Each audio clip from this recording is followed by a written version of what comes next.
నమస్తే, welcome to hit TV. ఈ రోజు మనతో పాటు ప్రముఖ ఆధ్యాత్మికవేత్త, ఆస్ట్రాలజర్, అలాగే లైఫ్ కోచ్ ఆర్బి సుధా గారు మనతో పాటు ఉన్నారు. వారితో మాట్లాడి అనేక విషయాలు తెలుసుకునే ప్రయత్నం చేద్దాం. నమస్తే మేడం. నమస్కారం. మేడం, 2025 సంవత్సరం ఎలానో గడిచిపోయింది. మరి 2026 వచ్చే సంవత్సరం ఏ రాశుల వారికి ఎలా ఉండబోతుంది అంటారు? అసలు అన్ని రాసుల వారికి బాగుండాలని కోరుకుందాం. ఎందుకంటే కొత్త సంవత్సరం అందరూ కొత్త ఊపుతోనూ కొత్త ఉత్సాహంతోనూ మొదలెడుతూ ఉంటాం. అంటే న్యూ ఇయర్ అలాగే సెలబ్రేట్ చేసుకుంటారు. కానీ ఎప్పుడు లాగే మనకి ఏంటంటే గ్రహాల మార్పిడి ఉంటుంది, గోచారం ఉంటుంది. సో గోచార రీత్యా మనం చూడాలి అంటే కొన్ని రాసుల వరకు ఎప్పుడు అంతే బాగుంటుంది, కొన్ని రాసుల వరకు అంత బాగుండదు. కానీ ఎప్పటికీ ఏంటంటే 2026 అంటే సంవత్సరం మొత్తం చూడాలి అంటే మనం ఏంటంటే 9 గ్రహాలు చూడలేము. అంటే కొన్ని గ్రహాలు నెలకి మూవ్ అవుతూ ఉంటాయి, కొన్ని గ్రహాలు నెలన్నరకి మూవ్ అవుతూ ఉంటాయి, కొన్ని గ్రహాలు వక్రిస్తూ ఉంటాయి. సో చాలా అలా జరుగుతూ ఉంటుంది. సో మేజర్ గ్రహాలే మనం ఎక్కువ పరిగణలోకి తీసుకుంటాం అన్నమాట. మేజర్ గ్రహాలు అంటే ఏంటి? మనం గురువు, శని, రాహు, కేతువులు, ఇంకా సన్ కూడా తీసుకోవచ్చు. కానీ సన్ మనకి తెలుసు ఎవ్రీ మంత్ మారుతూ ఉంటుంది. 30 రోజులకి, 35 రోజులకి, లేకపోతే 31 రోజు ఇలాగా మారుతూ ఉంటుంది అనమాట. సో మోస్ట్ ఇంపార్టెంట్ సన్ మార్పిడి ఎప్పటికైనా 2026లో మాట్లాడుకోవాలి అంటే జనవరి 14కి మకరానికి వెళ్తుంది. సో మకర సంక్రాంతి మనం జరుపుకుంటాం. సో ఏంటంటే మనకి ఎప్పటికైనా సరే కొంతమంది మనకి చూసామంటే ఇండియాలో కూడాను సన్ మూవ్ అయినప్పుడు, సంక్రమణం అయినప్పుడు ఎప్పటికైనా సరే వాళ్ళకి నెల మొదలవుతుంది. మనం ఏంటంటే చంద్రమానం చేస్తాం. చంద్రుడు ఎక్కడ మనకి ఉచ్చ స్థితిలో ఉంటే ఆ మాసం మనం తీసుకుంటాం అనమాట. అదే ఇప్పుడు రోహిణి నక్షత్రం కానీ మృగశిర మాసం అలా చెప్పుకుంటూ ఉంటాం అన్నమాట. శ్రావణ మాసం అలా చెప్తాం. సో ఎక్కువ ఏంటంటే మనం చూసుకునేది చంద్రమానం. కొంతమంది ఏంటంటే సన్ చూసుకుంటారు. అలాగే టామిల్ న్యూ ఇయర్స్ డే మనం చూడాలి అంటే కనుక వాళ్ళకి ఏప్రిల్ 14th సన్ ఉచ్చానికి కూడా వస్తుంది. అప్పుడు ఏంటంటే మేషంలో ఉంటుందన్నమాట. తర్వాత మళ్ళీ 15కి మనకి ఐ థింక్ 15th 16th మనకి మళ్ళీ ఏంటంటే వృషభానికి మూవ్ అవుతోంది. సన్ 1 monthకి మూవ్ అవుతూ ఉంటుంది అనమాట. అంటే ఫిబ్రవరి 14th ఏమో మనకి కుంభానికి వెళ్ళడం. తర్వాత మనం చూసాము అంటే మనకి March I think 16th 17th అంటే 1 day ఇటు అటు అవుతుంది. మనం ఎగ్జాక్ట్గా ఏంటంటే క్యాలెండర్ పెట్టే చెప్పగలం, అన్ని గుర్తుపెట్టుకోలేము. సో సన్ సంక్రమణం కూడా మనం చూసుకుంటూ ఉంటాము. ఇంకోటి ఏంటంటే జూపిటర్ అంటే మేజర్ గ్రహం మనకి. ఆయన పోయిన సంవత్సరం అంటే మనకి లాస్ట్ డిసెంబర్లో కూడా అంటే 2025లో వక్రించి ఉన్నారనమాట. ఆయన ఏంటంటే మనకి కర్కాటకానికి వెళ్తున్నారు. కర్కాటకానికి వెళ్తే ఏంటంటే ఉచ్చస్థితిలో ఉంటారు. సో ఈ సంవత్సరం కొంతవరకు ఉచ్చస్థితిలో ఉంటారనమాట. అదేంటంటే ఎప్పుడు అవుతోంది అంటే మార్చ్కి అవుతోంది, March 11th. దాని తర్వాత ఏంటంటే ఆయన 31st అక్టోబర్కి ఏమో సింహానికి వెళ్తున్నారు. అంటే ఏంటి ఉచ్చస్థితిలో మనకి మార్చ్ నుంచి అక్టోబర్ వరకు ఉంటున్నారు. అంటే ఆల్మోస్ట్ నవంబర్ 1st అనుకుందాము. తర్వాత శని వక్రించడం ఏంటంటే 27th జూలై ఆయన మీనంలో ఉన్నారు. తర్వాత ఏంటంటే 11th డిసెంబర్కి ఆయనేమో డైరెక్ట్ అవుతున్నారు. సో మేజర్ మూమెంట్ అనేది ఏంటంటే ఇప్పుడు రాహు కేతువులకు ఉంది.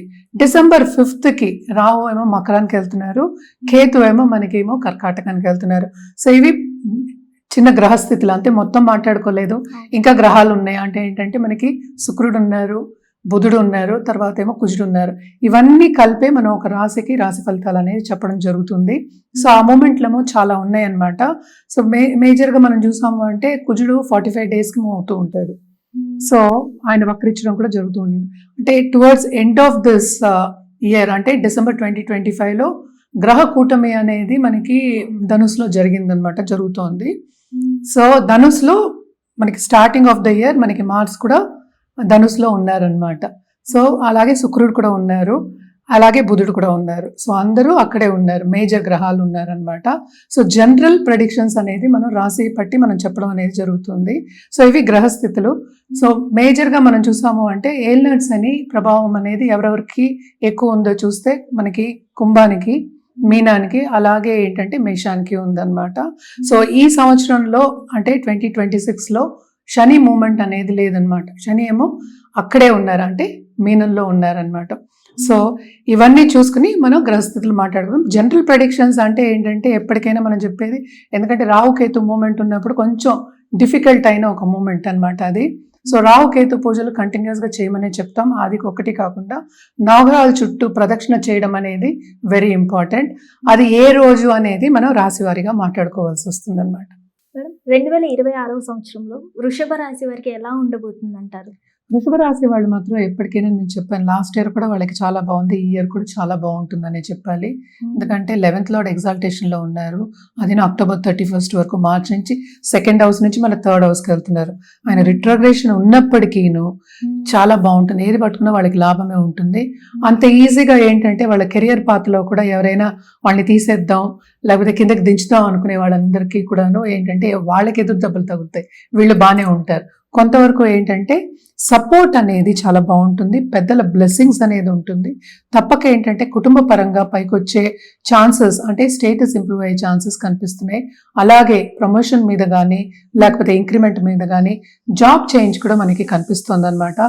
ఎందుకంటే మనం చూసాము అంటే శని మనకి 11వ ఇంట్లో ఉన్నారు, 11వ లార్డేమో ఎగ్జాల్టేషన్ లో ఉన్నారు. సో తప్పక ఏంటంటే వీళ్ళకి కెరియర్ పాత్ మాత్రం చాలా బాగుంటుంది. అలాగే మనం చూసామంటే బిజినెస్ పీపుల్ ఉన్నారు, బిజినెస్ పీపుల్ కూడా వాళ్ళకి కొత్త బిజినెస్లు వచ్చే ఛాన్సెస్ ఉన్నాయి. ఎందుకంటే లాభం రావాలి, సో లాభం రావాలి అంటే కనుక తప్పక కొత్త బిజినెస్లు, అంటే పెట్టుబడి లేనిది లాభం రాదు, బిజినెస్ లేదు లాభము లేదు. సో పెట్టుబడి ఉంటుంది అంటే ఏంటి, పెట్టుబడి అందుబాటులో ఉంటుంది వాళ్ళకి కావాల్సినప్పుడు. అంటే మంచి సూచనలు కనిపిస్తున్నాయి, పాజిటివ్ సూచనలు కనిపిస్తున్నాయి మనకి. సో తప్పక వీళ్ళకి బాగుంటుందనే చెప్పాలి. Towards end of this month, year అంటే 2026. సో మనకి కేతు కూడా మూవ్ అవుతున్నారు, 3వ ఇంటికి మూవ్ అవుతున్నారు అనమాట. అలాగే జూపిటర్ ఏంటంటే నవంబర్లో ఏమో మనకి సింహానికి వెళ్తున్నారు. సో తప్పక ఏంటంటే కంఫర్ట్ లెవెల్ అనేది ఇంక్రీజ్ అవుతుంది. అదొకటి కాకుండా వీళ్ళకి క్రియేటివిటీ అనేది చాలా ఎక్కువ ఉంటుంది అనమాట. తోబుట్టువులతో సన్నిహితంగా ఉండడం కానీ లేకపోతే వాళ్ళతో కలయిక ఉండడం కానీ, లాంగ్ టర్మ్ ట్రావెల్ కానీ మనకి ఎక్కువ కనిపిస్తోంది. ఎస్పెషలీ ఫారిన్ ట్రావెల్ అనేది మనకి ఎక్కువ కనిపిస్తోంది అనమాట. అదొకటి కాకుండా మనం చూసాము అంటే దాంపత్య జీవితంలో కూడా అనుకూల పరిస్థితి, ఎందుకంటే బ్లెస్సింగ్ ఉంది. ఏదైనప్పటికీ కొంతవరకు పార్ట్నర్తో సన్నిహితంగా ఉండడం అనేది మనకి కనిపిస్తోంది అనమాట. అండ్ ఆల్సో ఎవరైనా స్టాక్ మార్కెట్ ట్రేడింగ్లో కానీ లేకపోతే ఫైనాన్షియల్ మార్కెట్స్లో ఉన్న వాళ్ళకి కానీ తప్పక మనకి మార్చ్ నుంచి అక్టోబర్ చాలా బ్రహ్మాండమైన మంత్స్, వాళ్ళకి లాభాలు వచ్చే ఛాన్సెస్ మనకి కనిపిస్తున్నాయి. ఎక్కువ లాభాలు వచ్చే, మన లాభం అంటే చిన్నది కాదు, పెద్ద లాభాలు వచ్చే ఛాన్సెస్ తప్పక కనిపిస్తున్నాయి అనమాట. హెల్త్ రీత్యా కూడా కొంతవరకు కొంత బాగుండకపోవచ్చు, అంటే నా చిన్న చిన్న నలతలు ఉన్నాయి కానీ పెద్ద నలతలు అంటూ ఏమీ కనిపించట్లేదు అనమాట. ఇంట్లో మాత్రం తప్పక శుభకార్యాలే ఉంటాయి, శుభకార్యాలు జరుగుతాయి అన్నమాట. అందులో కలయిక అంటే ఏంటి, దాంట్లో పాల్గొనడం కూడా జరుగుతుంది వేరే వాళ్ళ శుభకార్యాల్లో కూడాను. ఏదైనా సరే వీళ్ళకి దూబ్రా ఖర్చు అనేది కొంచెం తక్కువే ఉంది, శుభ ఖర్చులు అనేవి ఎక్కువ ఉన్నాయి. అంటే ఇంట్లో పూజలు చేయడం కానీ, జపాలు చేయడం కానీ, హోమం చేయడం కానీ, అంటే ఆధ్యాత్మికంగా వెళ్ళడం అనేది కూడా మనకి ఎక్కువ కనిపిస్తోంది అనమాట. సో ఈ సంవత్సరం అంతా 2026 అంతా వృషభ రాశి వాళ్ళకి కొంతవరకు కాదు చాలా బాగుంటుంది, చాలా మట్టుకు బాగుంది అని చెప్పాలి. అండ్ ఆల్సో ఏదైనా సరే వ్యక్తిగత జాతకం మీదే ఆధారపడి ఉంది. సో వ్యక్తిగత జాతకం మనం చూసినప్పుడు అది డిఫరెంట్గా ఉంటుంది, ఎందుకంటే మిగతా గ్రహాలు కూడా తీసుకుంటాం, దాంట్లో పీరియడ్ తీసుకుంటాము. అంటే ఏంటి, ఇప్పుడు దశా విశేషాలు ఏం జరుగుతున్నాయి అవన్నీ తీసుకుని చెప్పడం అనేది జరుగుతుందన్నమాట. ఏదైనప్పటికీ వృషభ రాశి వాళ్ళకి సక్సెస్ఫుల్ ఇయర్ కింద మనం చెప్పుకోవాలన్నమాట. అలాగే ఈ రాశిలో ఉన్న ఉమెన్ ఆంటర్ప్రినర్స్ కూడా చాలా బాగుంటుంది. ఏదైనా స్టార్ట్ చేయడం కానీ, వాళ్ళకి ఏంటంటే ఇన్వెస్ట్మెంట్ పరంగా ఏదైనా కావాలంటే వాళ్ళకి రావడం కానీ, స్టార్ట్ చేసి ముందుకెళ్ళడం కానీ మనకి కనిపిస్తోంది. తప్పక వీళ్ళు ఏంటంటే గుప్త సబ్జెక్టుల మీద ఇంట్రెస్ట్ చూపిస్తారు. అంటే ఏంటి, ఆస్ట్రాలజీ కానీ, న్యూమరాలజీ కానీ, లేకపోతే టారో రీడింగ్ కానీ ఇలాంటివన్నీ చేసి ఆన్లైన్ కన్సల్టింగ్ బిజినెస్ స్టార్ట్ చేయ మనకి యోగం కూడా మనకి కనిపిస్తోంది అనమాట. ఎందుకంటే మనం చూసామంటే రాహు మనకి 9th లోకి వెళ్తున్నారు. సో తప్పక భాగ్యం అనేది డెవలప్ అవుతుంది. అండ్ ఆల్సో ఫారిన్ టచ్ అనేది ఉంటుంది. సో ఫారినర్స్ పార్ట్నర్స్ కింద రావడం కానీ, లేకపోతే ఫారినర్స్ అంటే మన విదేశాలు పక్క దేశాలు అనుకుందాము, వాళ్ళతో బిజినెస్ చేయడం కానీ ఇవన్నీ రావడం అనేది మనకి కనిపిస్తోంది అనమాట. సో తప్పక వీళ్ళకి ఏంటంటే ఒక హ్యాపీ ఇయర్ కింద మనం చెప్పుకోవాలి. సో మొత్తానికి వృషభ రాశి బాగానే ఉంది కాబట్టి ఇంకా మంచిగా ఉండాలంటే ఎలాంటి పరిహారాలు చేస్తే బెటర్ అంటారు? వీళ్ళ పరిహారాలు ఏంటంటే మోస్ట్ ఇంపార్టెంట్ ఫ్రైడే వాళ్ళు లక్ష్మీదేవికి పూజ చేయడం అనేది వెరీ ఇంపార్టెంట్. అదొకటి కాకుండాను ఒక నిండు ముత్తైదువుకి వాయనం ఇవ్వడం ఎప్పుడు చెప్తూనే ఉంటాను నేను. వాయనం ఇవ్వండి, లేకపోతే ఒక చీర ఇవ్వండి, ఒక బ్లౌజ్ పీస్ ఇవ్వండి, ఒక గాజులు ఇవ్వండి, పసుపు కుంకాలు ఇవ్వండి, ఏదైనా సరే మన తరగతికి తగ్గ ఇచ్చుకోవచ్చు ఎవరికైనాను. అదొకటి కాకుండా గోవుకి నిత్యం ఆహారం, నిత్యం అంటే చేయలేరు, సో ఫ్రైడే అని ప్రత్యేకంగా చెప్తున్నాను. సో ఫ్రైడే వెళ్ళి ఆహారం పెట్టడం, ఎస్పెషలీ స్వీట్ అంటే బెల్లంతో చేసింది మనం ఎక్కువ చెప్తూ ఉంటాము. సో బెల్లంతో చేసింది ఏదైనా పెట్టచ్చు, లేకపోతే అరటిపండు పెట్టచ్చు అన్నమాట. చాలా మంచిది. అదొకటి కాకుండా పూజ చేయడం, అంటే గోవు పూజ చేయడం అనేది కూడా వీళ్ళకి చాలా ఇంపార్టెంట్. ఎందుకంటే లక్ష్మీదేవిని మనం ఆహ్వానిస్తున్నాం, అంటే ఇంకా ఎవరికి సంపద అనేది చేదు కాదు కదా, ఇంకా కావాలని అనుకుంటారు. సో ఇక్కడ ఇంతకన్నా ఎక్కువ కావాలి సంపద అన్నప్పుడు తప్పక గోవు పూజ చేయడం అనేది చాలా మంచిదన్నమాట.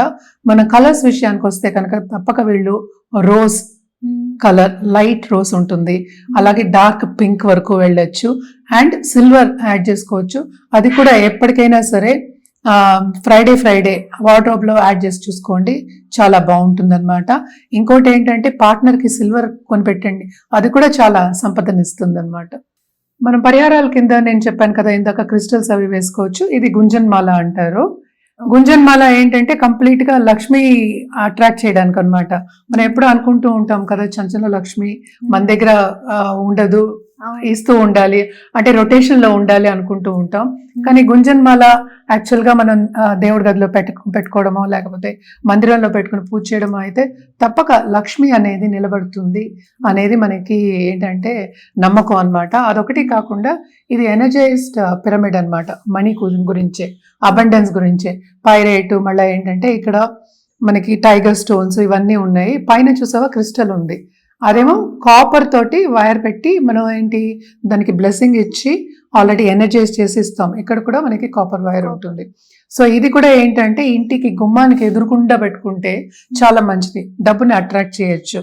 అదొకటి కాకుండా చాలా మటుకు ఏంటంటే నెగిటివ్, అంటే చాలా మంది ఏంటంటే దృష్టి దోషం అనేది ఉంటుంది, నరదృష్టి అనేది కూడా ఉంటుంది.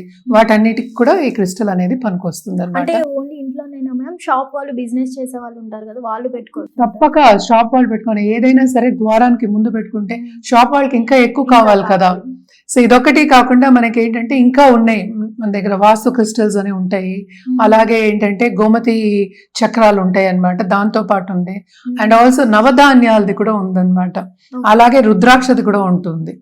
సో రుద్రాక్ష పెట్టి నేను మనం ఇది పిరమిడ్ ఇస్తాం. సో ఇవన్నీ కూడా వాళ్ళు ఎదురుకుండా పెట్టుకోవచ్చు, ఎందుకంటే ఎనర్జైజ్ చేసింది ఎప్పటికైనా సరే మనకి బ్లెస్సింగ్స్ అనేది ఉంటుంది. సో బ్లెస్ చేసింది ఏంటంటే మన బ్లెస్సింగ్స్ తిరిగి వస్తాయి. సో తప్పక ఏంటంటే ఇవన్నీ ఎదురుకుండా పెట్టుకోవడం అనేది మంచిది, గుమ్మానికి ఎదురుకుండా, లేకపోతే ఏంటంటే వాళ్ళ షాప్కి ఎదురుకుండా. సో మోస్ట్ ఆఫ్ దమ్ నన్ను క్వశ్చన్ అడిగేది కూడా నరదృష్టి గురించి అడుగుతూ ఉంటారు. నరఘోష అంటూ ఉంటాం. అంటే ఏంటి, ఒకటి నెగిటివ్ గా చెప్తే ఆ నెగిటివ్ మనకి వస్తున్నప్పుడు పాజిటివ్ గా పెట్టుకోవడం అనేది మంచిది కదా. సో పాజిటివ్ గా కావాలి అన్నప్పుడు ఏంటంటే పాజిటివ్ థాట్స్ రావాలి. ఇప్పుడు నలుగురు వస్తారు, నలుగురు పాజిటివ్ గా ఆలోచిస్తారని మనకి తెలియదు కదా. సో అందుకోసమని మనం ఏంటంటే కొంచెం అట్రాక్ట్ చేయడానికి ఇలాంటివన్నీ మనం సజెస్ట్ చేస్తూ ఉంటాము. అది కూడా ఏంటంటే జాతకం చూసి సజెస్ట్ చేయడం అనేది జరుగుతుంది అన్నమాట.